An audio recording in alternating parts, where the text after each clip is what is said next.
I started working with MTD in December of 1999. I'm here for close to 10 years. In 2000, October of 2000, I became a line instructor. In 2001, I came full-time, and shortly in the same year of that, I decided to follow the dispatch program. And I'm also a dispatcher to take care of our buses and help them out, sign them out and such. And the last 3 years, I even became a road trainer to help our new drivers how to get those buses around. Then they're gonna go through a classroom training, and after they're done with that, we take them out to big parking lots where there's nothing in the way. And then you just get a feel around it, making turns, and as soon as we have them comfortable with the size of the bus and how it steers, we try to get them through some cones. A lot of them do not survive, but and by the end of a 2-week road training itself, sometimes even 3 weeks, well, we have a thing called board pick, and then the bus driver has a route, and they become familiar with their passengers, and they become, befriend them somewhat. We have bus drivers out there that go ahead and get, egg sandwiches or brownies given to them.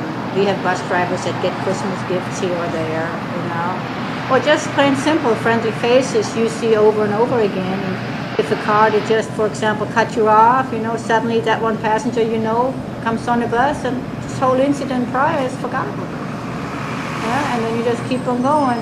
Well, on a normal day when campus is in session, I do have a picked route and I drive that thing on a daily basis. Then on my day off, I get to do RO. That's a little bit of overtime. I'm sitting in the radio and I'm operating or watching over all 100 buses that we have out there on the street. You make things like transfers that they request to our co-pilot that's inside the bus. You make those transfers, you ask questions an operator has, or maybe a passenger comes on the bus and asks for a certain place. Operator doesn't know it where it's at, so they call dispatch. We go ahead and try looking it up and come back to it. We are making driver arrangements for the relieves. I relieve that bus at this and this hour, and you tell me if he wants his car brought to you or anything. We do not have a driver shuttle during the week, but we have it on Saturdays.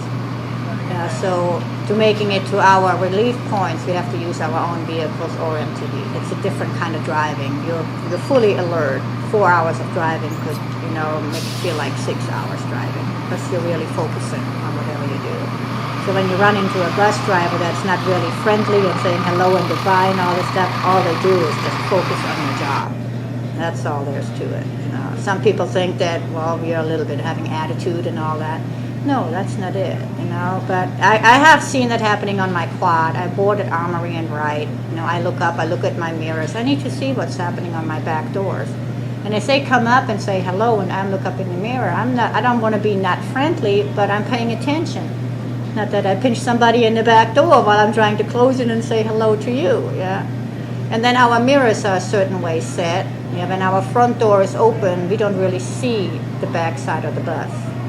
So that is a blind spot. So once the buses are getting loaded, we don't know what's happening. It's a guessing game of hoping everybody is in and start closing the door. Everybody wants to take that last bus that gets them to class, and that's the crowded one. You got to go ahead and plan ahead a little bit. Leave 20 minutes earlier, and then you don't see that crowd. Because if we see somebody running after the bus, that bus is holding again, which brings the other bus behind them even closer to them. So there's not our 4-minute gap. So now it's suddenly a 3-minute gap because you have to go and walk all the way up to the front door. Even so, we open up the back door, you still walk all the way up to the front door. You want to be nice and say thank you. But we're just thinking, man, look at the time. You've walked extra 60 feet up to my front door to say hello and thank you. Yes, I appreciate it. But you made this bus a little bit later, and the other one is getting closer, and I getting further away from the bus in front of me. So the kids that are standing out in the rain had to wait because you come running. I have a husband who's also a bus driver. And when we have the opportunity to go to work with one car, when we get off, we talk about all the MTD stuff on the way home. Now, all the stress we had, did you see this? Oh, this did happen. I can understand. We can relate to each other. And by the time we are then home, we can be parents. and it's all away. And then I have a hot topic, that makes a whole lot of difference too. That takes the stress right there away, and you just sit in there, and forget whatever happened and start a new day.